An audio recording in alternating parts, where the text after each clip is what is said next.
2027 மக்கள் தொகை கணக்கெடுப்பு நடத்தப்படும் என்று இப்போது அறிவிப்பு வெளியாகி இருக்கிறது.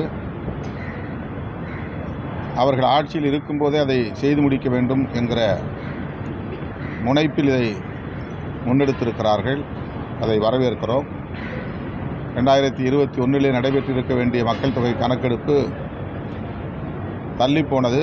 2031 தான் எடுப்பார்கள் என்கிற ஒரு நிலை இருந்தது. நல்ல வேளையாக இவர்கள் ஆட்சியில் இருக்கும்போதே 27 தொடங்குகிறார்கள் என்றால் 2029 நாடாளுமன்ற பொதுத் தேர்தலை கணக்கிலே கொண்டு இந்த நடவடிக்கையை அவர்கள் முன்னெடுக்கிறார்கள் என்று நம்புகிறோம்.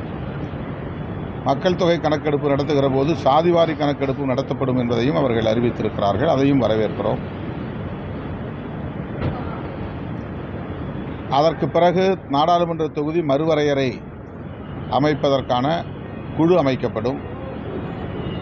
அதில் தென்னிந்திய மாநிலங்கள் பாதிக்கப்படும் என்கிற ஒரு கருத்து வலுவாக உள்ளது.